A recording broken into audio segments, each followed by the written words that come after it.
Hello everyone and welcome to this basic magic guide. We will look a little bit closer to the int stats. The int and psi stats are the most important for magic, of course, and we will look a little bit closer to the economical spells. But first we will look at the intelligence attribute, because higher intelligence will increase your damage output with spells. So a huge thanks here to Kaemic, who provided all this info. Special thanks, man. I will link it in the description. So here you can see that only if your intelligence is over 100, then your damage increases. Or in that case, the healing. So if you plan to make a hybrid or any other build into that direction, then you should consider that you just cap it on 50 intelligence, because everything after 50 doesn't worth it until it's like 110 or something, because at the 100 peak, yeah, it increases. So I highly suggest going full mage, like 120 intelligence or something like that. And for all the other builds, just take 50 and don't waste your points in between that. Now to the second important factor, Psi, also researched by Kaemic. Thanks, man. So here you can clearly see that the Psi is a really important factor, because it can reduce your magic damage a lot. So don't waste all your points in intelligence. And if you are a hybrid or something and you can't reach over 100 or 110 or something, then take the leftover points and put them in Psi. That would be a good option. Nice, some people are brawling down there, that looks awesome. Okay, but now first things first. To the character creation, I created a Veela. Yeah, that's actually a thing. In the character creation you choose the 4 grandparents. I just like the Veelas. I played a Veela in Mortal Online 1 as a second character, but I don't use them in fights because I'm not a PvP guy, and magic in Mortal Online 1 was not for PvE, so yeah, it was pretty waste of time, but yeah, it was fun for me. I mean, for dungeon groups and stuff, he was pretty useful. I also played him as a tamer, and I really liked that, because you can always tame yourself a pet, and yeah, you can attack with your pet. That is pretty awesome. And you're also able to heal your pet and stuff. You can heal your guildmates. And you're not completely useless in combat, because if you skill a little bit of strength at least, and of course your dexterity at 120 or something, or 125, and a little bit of constitution or a full constitution, it depends on how much points you have left. If you want a pure mage, better make an Oghmir Hygar. I think he has the highest intelligence. I'm not sure right now, or the Blaine. I'm not sure.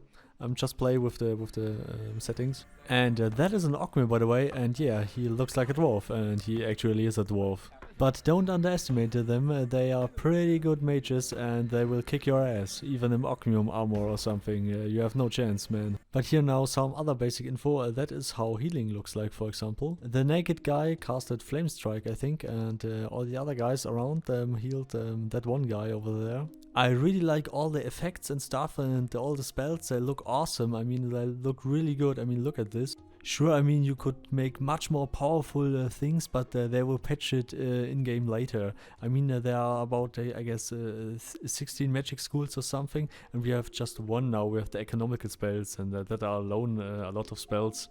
We'll come to them later. And here, another very important information. If you are a hybrid or something like that, and you use a normal weapon in combat, then always keep in mind, if you cast a spell, you will stick away your weapon automatically. And then if you release the spell, you will automatically draw your weapon again after. So here, for example, I'm holding the cast before, and yeah, I'm releasing the cast. And yeah, I'm drawing my weapon again, and that was automatically. I didn't draw my weapon myself again. If you time it right, that's great. You really need to practice that a lot. You can nearly get all materials you need from the material supplier or from the regent vendor, but the material supplier will patch out later, and you won't be able to buy most stuff at the vendors, I think. And then you have to extract stuff yourself. Look in the description, I'll link to some extraction videos. Or you buy it from other players, of course. This is the spellbook. You can open it by pressing the U button, if you have the default settings, of course. There will be more magical schools in-game later. They will patch it in. Right now we only have the economical spells, and you can see the spells that are available for you. They are grayed out if you don't have the materials for it. If you hover over the spells, you can see which materials are needed for that skill. Grab the spells from your spellbook and put them in the action bar. Press that button and you will cast the spell. And then you have a timer, if it's not an instant spell. And then you press release. For me it's Q, I think that is the default setting. And you can release the spell on your target if you look to a target. Or you can hit yourself like I did. If you press the left Alt key and press Q at the same time, you will target yourself. If you just press Q, you can target someone else. Every spell is different. You can hold some spells you can't hold. That spell here, for example, was Spurt, and it's very good to increase your skills and just to practice targeting and stuff, because you don't waste much materials because it only costs 1 water, so yeah. Now to the lesser heal. You will only need Calamine and water for that. And that is a very useful spell. It don't uses much mana. And yeah, you can literally spam it, even in dungeons. If some tank is in front and some mages behind, that is a perfect combination. If the mobs can't get through, perfect. I mean, they need to fix the AI first. Yeah. Here is a basic Flamestrike. It's a high damage output with coal and nitro, and it uses quite a bit of mana. Okay, now let's cast that baby. Oh yeah, that looks, oh yeah man, and bam, woo, you're on fire. And now myself.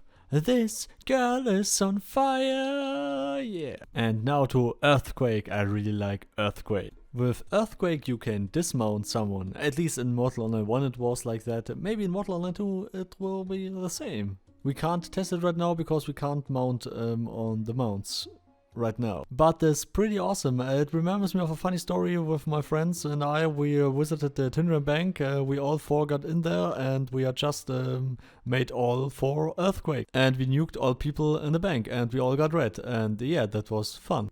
Holy explosion. What the fuck? He got damage, I got damage, and oh yeah, he got also damage. Oh yeah. I mean, that is a pretty good reach and a pretty good animation, by the way. Okay, let's cast it one more time on myself and try it out. How much damage it does, and yeah. Oh yeah, that was a near-death experience, I think. Nice. I love it. So I really hope you liked the video. Stay tuned for upcoming guides and tutorials. Ring the bell, like and subscribe, follow me on all that stuff. Always remember to make party hard and have a great day. Goodbye.